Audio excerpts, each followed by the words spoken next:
Hello everyone, আশা করি তোমরা সবাই ভালো আছো। আমিও ভালো আছি। আর আজকে দুপুরবেলা থেকে ব্লগটা শুরু করছি, দুপুর না, সকালবেলা থেকেই ব্লগটা শুরু করছি। আর আজ হচ্ছে রবিবার, আর রবিবারের সকাল এটা। তো বন্ধুরা, আজকে যখন ব্লগটা পোস্ট করবো একটু বেলা হয়ে যাবে, অনেকটা বেলা করেই ব্লগটা পোস্ট করব। তো আজকে আমাদের পাবদা মাছ এনেছে রবিবার। তো চিকেন টিকেন এই কদিন আমরা তো প্রায় খাই, তোমরা তো জানো, আমাদের যারা রোজ দেখো। তো এখন পাবদা মাছটা আমি বহুবার রেসিপি দেখিয়েছি, শেয়ার করেছি, জানোই সেটা। এখন পাবদা মাছ রান্না করছি পুজোর সময়। এখন ধরো, এখন তো মানুষ বেরোয় ঘোরে, এগুলোই এখন ব্যাপার। আমরাও বেরোবো, যাবো সন্ধ্যাবেলার দিকে একটু বেরোতে পারি।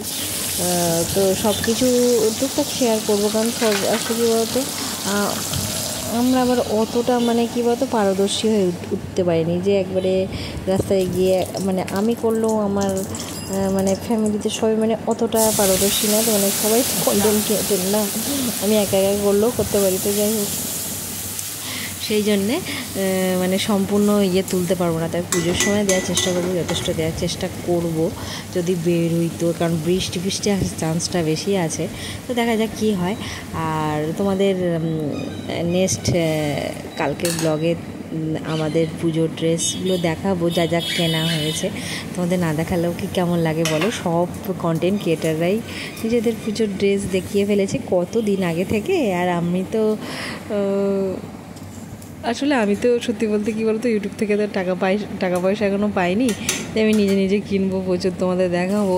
তা তো না, সত্যি কথা বলতে আমার হাজব্যান্ড যা দিয়েছে ফ্যামিলিতে, আমার বাবা বাড়ি থেকে যা আমাকে দিয়েছে ওই থেকেই তো দেয়। এবার নিজে একটা রোজগার করে দেখানো, সেটার মধ্যে একটা আলাদা আনন্দ। আর সব কন্টেন্ট ক্রিয়েটাররা কিন্তু নিজের রোজগার করেই দেখায়। তো যাই হোক, বকর করতে করতে দেখো মাছটা রেডি আমার। আর এদিকে খাবার দাবার প্যাক করে আমার যা ডিউটি, তো সন্ধে হয়ে গেছে, আমরা সব বেরিয়েছি এখন। আমার সাথে কিন্তু সবাই আছে, আমার হাজব্যান্ডও আছে, এখন ও ডিউটি থেকে চলে এসেছে। তো আমরা এখন বেরিয়েছি হচ্ছে একটু বাজারে বেরিয়েছি। তো দেখো, আমাদের ভেতরে কিন্তু পুজো শুরু হয়নি, তো মায়ের মুখটা তোমাদের দর্শন করিয়ে দিলাম ভেতরডাওয়ারির। তো চলো, বাড়ি ফিরে এসেছি। বাড়ি ফিরে এসে অনেক দেরি হয়ে গেছে। তো ভাত আর একটু ডিমের কারি করব, তো খাওয়া হবে। তো সব বেটে কেটে নিয়েছি, যেমন ডিমের কারি করি। তো বন্ধুরা, আজকে ব্লগটা এখানেই শেষ করে দেবো। ডিমের কারিটাও, রান্নাটাও শেষ হয়ে যাবে, আর আমার ব্লগও শেষ হয়ে যাবে। তো বুঝতেই পারছো, পুজোর টাইমে একটু তো তাড়াহুড়ো থাকে, একটা অন্য দিন অন্য ব্যাপার। এখন একটু টাইম নিরপেক্ষ এগুলো, হ্যাঁ বলতে পারো যে সবাই তো ঠিক টাইমে করে, কিন্তু অনেক কন্টেন্ট ক্রিয়েটার আছে নির্দিষ্ট কোনো টাইমেও দেয় না। কিন্তু যারা যেভাবে পোস্ট করুক, তাদের ভিডিওটা বেশ ভালো মতনই সব কিছু যায়। এটা জানি না কেন, এটা কি লাক ফ্যাক্টর কাজ করে কিনা জানি না। কারণ আমিও তো কিছু খারাপ কিছু করছি না, নিজের প্রতি একটা আস্থা সবার থাকে।